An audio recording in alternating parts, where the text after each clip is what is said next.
Tonight the Lancers are victorious by a final score of 37-35.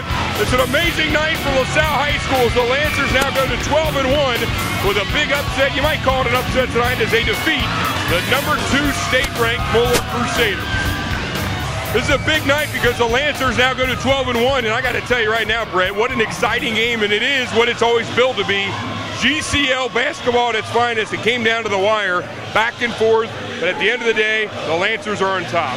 Well, like Clem said, it's going to come down to defense. We looked up stats earlier today. 4 of the last 8 games have been decided by 5 points or less. Tonight, LaSalle's up 9 with, a minute and a half left. It ends up being a 2-point game, so it's whoever's going to execute the best at the end, and they did. What a wonderful night. We'll take the camera behind us here, and you can see the crowd. They're packed tonight.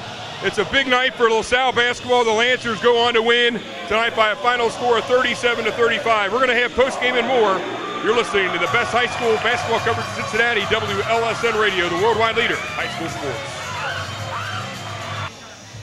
It's Barrett, Cohen, WLSN, the LaSalle Network, where tonight, feels good to say this, the Lancers beat the Moeller Crusaders tonight to the tune of 37-35 in what, Marty says it all the time, but it really can be described as a titanic struggle tonight, Bret. And how exciting was it to be on the floor to witness a great basketball game? Well, from my vantage point, Barrett, I was directly underneath the basket, and it was unbelievable intensity from all 10 guys on the court. And I'll tell you, maybe the guys who worked the hardest might have been the 3 referees because it was a physical game. And for them to call it, I thought, as even as they did, it was a great night of competition all around. I even made a comment earlier that whatever those refs are making, it's not enough because they were getting barked at by both sides tonight, and it was kind of comical to watch. But the Lancers, it was a game of streaks, and Bret, we talked off the air, it always is. I mean, you got a team like LaSalle, streaky, a team like Moeller, streaky. They make shots, they miss shots. But at the end, it's whoever has the hottest hand at the end. The Lancers were up 9, and we saw what happened. Yeah, you look at the way Moeller scored. They scored 5 in the first quarter. They scored 14 in the second. Then they came back, and they had 4 in the third quarter. And really, I looked up at one point. There was 5:47 to go in the game. Moeller had scored 4 points in the entire third quarter, in the second half. So in looking at that, once again, holding the team to 35 points, and you look at 5 points in one quarter, 4 in another, you hold a team to 9 points and a half of basketball, you're going to win. That's big time. And it was a big-time performance. I mean, the thing that I saw going into that first half where the Lancers only had 3 guys in the scoring column. And we talked about it at halftime, they would have to put together a more consistent and balanced offense. You saw Mercer step up, and I think we saw that in the second half. Yeah, absolutely. Josh Lemons had a monster night in this type. You say monster night with 15 points, 7 rebounds, but 15 out of 37 is huge. But like you said, other guys stepped up. Brandon Irby had a drive to the basket from the left side. He hung in the air for what seemed like forever, got the ball up over the rim. He stepped up. Ben Mercer hit a huge 3 out of the corner when it didn't look like he was going to shoot. He wasn't in rhythm. He drained it, and Flem started laughing. When things are going your well, it's good when they happen in your gym because we know the Lancers are going to see the Moeller Crusaders again as they head down to Montgomery Road. Another big score tonight. It was Elder over St. X. things are falling the way of the Lancers to put themselves in a nice position to win the GCL, but it's one game at a time. But how big is this? How big is this? We go to Chaminade-Julian on Tuesday night, and Coach Dan Fleming has a chance, with a win, to tie the record for most wins here at LaSalle High School. That's huge. Yeah, I mean, he's chasing a legend in Coach Cady. I mean, the court's named after Bill Cady. He was the guy who started LaSalle High School. And for Flem to reach that milestone, I know Flem will deflect all the attention. That's the kind of guy he is, and he'll put it on his players now and the players he's had in the past. But that is just, I mean, it's a direct reflection of all the hard work that his teams put in all summer long and then all winter long, and it shows up in victories.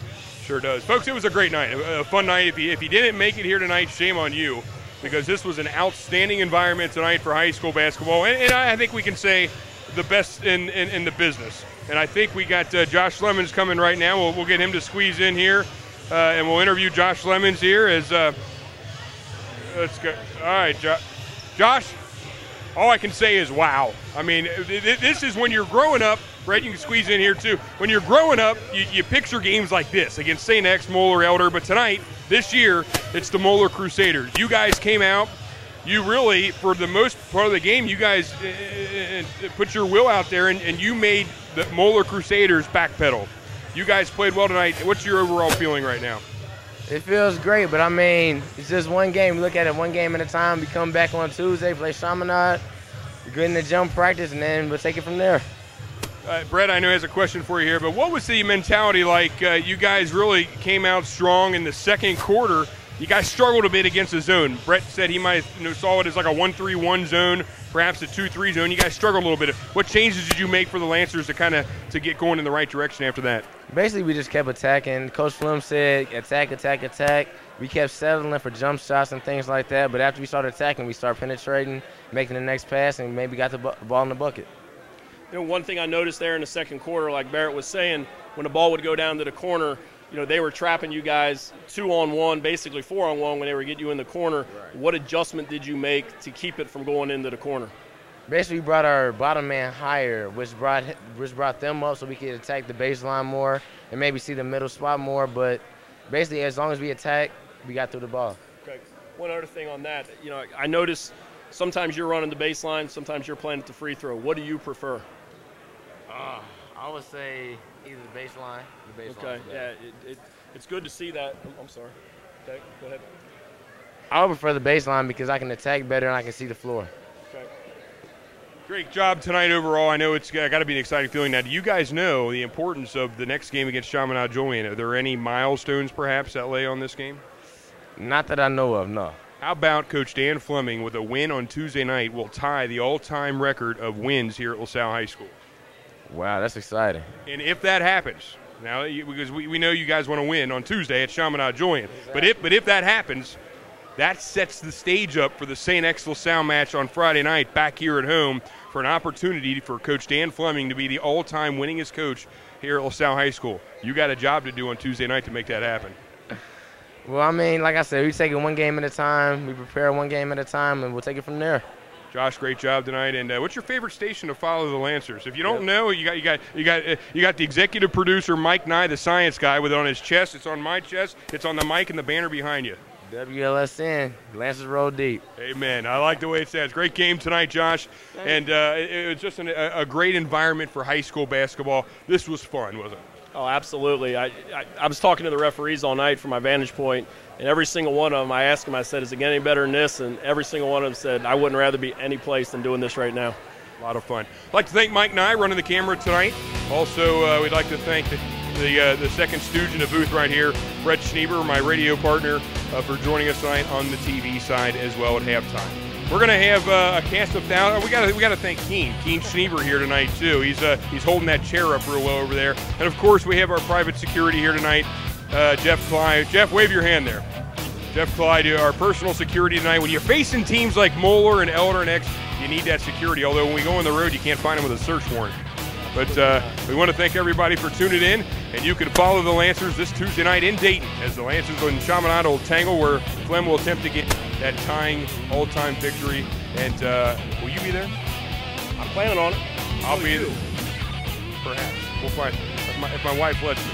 Mike and I will be there as well, so you can tune in for the pregame show at 7:15, tip-off at 7:30. On the best high school basketball coverage in Cincinnati, it's WLSN, the LaSalle Broadcasting Network. Lancers Rule Deep.